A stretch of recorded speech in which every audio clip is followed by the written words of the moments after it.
राधे, कैसे हैं आप? राधा रानी की कृपा हमेशा आपको और आपके परिवार को बनाए रखे।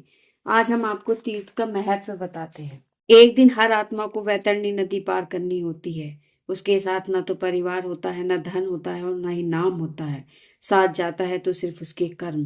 प्रश्न यह है, क्या आपके कर्म इतने हैं वैतरणी नदी आपके लिए शीतल हो जाए, या फिर पीड़ा और पश्चाताप से गाढ़ी हो जाए? इसलिए ऋषियों ने कहा, जीवन रहते इन पवित्र तीर्थों का दर्शन करो, क्योंकि यही तीर्थ आत्मा को मोक्ष प्रदान करते हैं। और अंत में मैं आपको बताऊंगी उस दिव्य तीर्थ के बारे में जिसे संत साक्षात वैकुंठ द्वार मानते हैं। कहते हैं जिसने श्रद्धा से दर्शन किया उसे वैकुंठ प्राप्ति का शुभ अवसर मिलता है। इसलिए वीडियो को शुरू से अंत तक अवश्य देखें, क्योंकि आधा अधूरा ज्ञान कोई ज्ञान नहीं होता। पहला तीर्थ स्थल है प्रयागराज का महाकुंभ, जहां गंगा, यमुना और अदृश्य सरस्वती एक दूसरे में विलीन होती है। वही है प्रयागराज, तीर्थों का राजा। यह केवल 3 नदियों का संगम नहीं, यह आत्मा, कर्म और श्रद्धा का मिलन है। यहाँ आकर मनुष्य अपने भीतर की अशुद्धियों को पहचानता है और स्नान करते ही उनसे मुक्त होने लगता है। मान्यता है कि त्रेता युग में ब्रह्मा ने यही पहला यज्ञ किया था। गीता का ज्ञान देने वाले श्री कृष्ण हो या तपस्वी श्री राम, सभी ने इन भूमि को पवित्र माना है। संगम किनारे खड़े होकर आंखें बंद करते ही एक मौन जागता है, जिसे भीतर का शोर खुद शांत हो जाए। प्रयागराज में कुंभ स्नान या माघ का कल्पवास केवल भीड़ का आकर्षण नहीं, बल्कि अंतरात्मा की तपस्या है। यहाँ की हर पवित्र डुबकी यदि मन शुद्ध हो तो जीवन भर के पापों को धो सकती है। जो मनुष्य यहाँ आकर स्नान करता है, पिंडदान करता है, वह केवल पितरों का ऋण ही नहीं चुकाता, बल्कि अपने जीवन को भी एक नई दिशा प्रदान करता है। यही प्रयागराज की आत्मिक शक्ति है, शांति, शुद्धि और मोक्ष की पहली सीढ़ी। दूसरा तीर्थ स्थान है काशी, जहाँ मृत्यु नहीं मोक्ष मिलता है। काशी सिर्फ एक नगर ही नहीं, शिव की बसाई हुई नगरी है, जहाँ मृत्यु एक अंत नहीं, एक आरंभ है।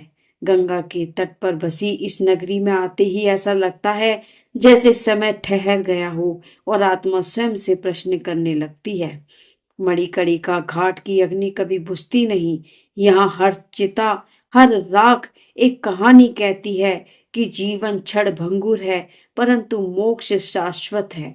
कहते हैं जो काशी में मृत्यु को प्राप्त करता है उसे शिव स्वयं तारक मंत्र देते हैं और वह आत्मा बंधनों से मुक्त हो जाती है।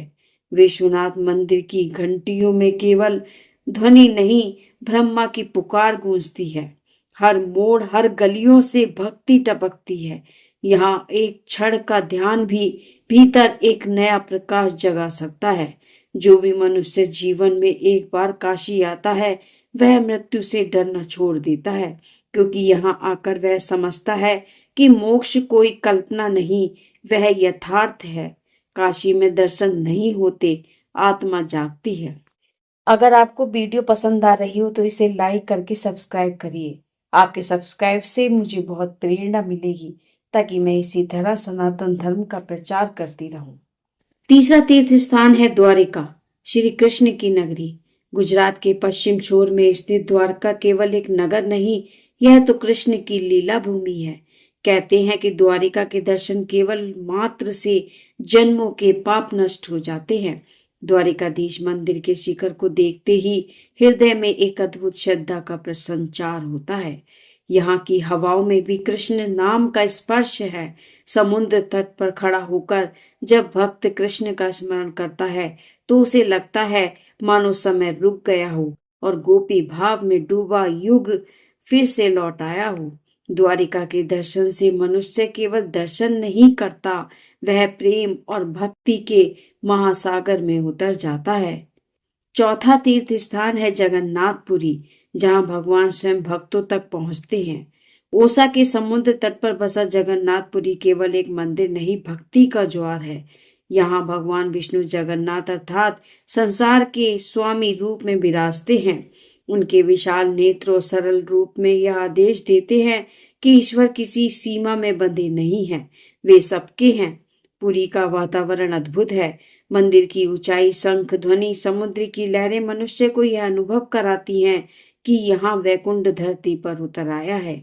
रथ यात्रा का दर्शन जीवन में एक बार अवश्य करना चाहिए, क्योंकि यह केवल उत्सव नहीं, यह संदेश है कि भगवान स्वयं भक्तों के पास आते हैं। पुरी का महाप्रसाद ईश्वर की कृपा का प्रतीक है। मान्यता है कि जो श्रद्धा से यहाँ दर्शन और सेवा करता है, उसके पाप नष्ट हो जाते हैं और आत्मा वैकुंठ मार्ग की ओर अग्रसर हो जाती है। जगन्नाथपुरी हमें यह सिखाते हैं कि भक्ति का अर्थ है समर्पण और प्रेम। पांचवा तीर्थ स्थान है रामेश्वर। भारत के दक्षिण छोर पर स्थित रामेश्वर वह भूमि है जहाँ श्री राम ने लंका विजय से पहले समुद्र तट पर शिवलिंग की स्थापना की थी। वह स्थान हमें यह सिखाता है कि भक्ति में कोई भेद नहीं। शिव और विष्णु दोनों एक ही परम सत्य के स्वरूप हैं। रामनाथ स्वामी मंदिर की भव्यता, लहरों की गूंज और मंत्रों की ध्वनि साधक को भीतर तक झकझोर देती है। यहाँ का समुद्र स्नान और पवित्र तीर्थों का दर्शन आत्मा के पापों को धो देता है। शास्त्र कहते हैं कि जो यहाँ श्रद्धा से स्नान और पूजा करता है, उसके पाप नष्ट हो जाते हैं और वह मोक्ष मार्ग का अधिकारी बनता है। रामेश्वर हमें यह बताता है कि त्याग, नम्रता और ईश्वर प्रेम ही वैकुंठ तक पहुंचने का सेतु है। छठा तीर्थ स्थान है मथुरा, जहाँ प्रेम ही मोक्ष का मार्ग है। यमुना किनारे बसी मथुरा केवल एक नगर नहीं, यह वह भूमि है जहाँ श्री कृष्ण ने अवतार लिया। यहाँ की गलियों में कदम रखते ही लगता है मानो कानों में बांसुरी की धुन गूंज रही हो और हर कण में राधा कृष्ण का प्रेम बसा हो। भागवत पुराण में कहा गया है कि जो श्रद्धा से मथुरा में स्नान और स्मरण करता है, उसका जन्म मरण का चक्र समाप्त हो जाता है। यहाँ मृत्यु होने पर मोक्ष की प्राप्ति निश्चित मानी जाती है। मथुरा हमें सिखाती है कि भक्ति का सार प्रेम है, वह प्रेम जो त्याग और समर्पण से भरा हो। जो साधक यहाँ आता है, उसका हृदय भक्ति में डूब जाता है और वैकुंठ का मार्ग प्रशस्त। सातवां तीर्थ स्थान है बद्रीनाथ, वह तीर्थ जिसे शास्त्रों ने वैकुंठ का द्वार कहा है। हिमालय की गोद में नीलकंठ पर्वत की छाया में बसा बद्रीनाथ धाम केवल एक तीर्थ नहीं, एक अनुभूति है। यहाँ पहुंचते ही मनुष्य के भीतर का शोर शांत होने लगता है। शुद्ध वायु, मंद मंद बहती अलकनंदा की धारा और भगवान विष्णु की ध्यानस्थ मूर्ति, यह सब कुछ मन को उस दिशा में मोड़ता है जहाँ सांसारिक मोह समाप्त होता है।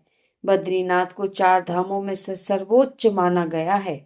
मान्यता है कि स्वयं नारायण यहाँ तपस्या करते हैं और वही तप ऊर्जा बनकर हर श्रद्धालु के हृदय में प्रवेश करती है। स्कंद पुराण और विष्णु पुराण में बद्रीनाथ को मोक्ष का द्वार कहा गया है।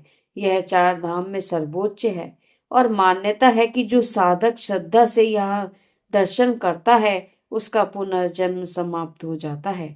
जो भी मनुष्य जीवन में कम से कम एक बार बद्रीनाथ पहुंचता है, वो केवल दर्शन ही नहीं करता, वो अपने भीतर के भय, लालच और भ्रम को धोकर लौटता है। यहाँ के पत्थरों पर बैठकर जो ध्यान करता है और जो ब्रह्मा के निकट हो जाता है, और यही है इस तीर्थ की आत्मिक शक्ति। यह थे 7 तीर्थ स्थल जिन्हें आपको जरूर जाना चाहिए। आप इस वीडियो को अपने दोस्तों के साथ अवश्य शेयर करना, क्योंकि आपके माध्यम से इस कहानी को वे सुनते हैं और सुनाते हैं, तो इस कहानी का कुछ फल आपको भी मिलेगा। राधे राधे।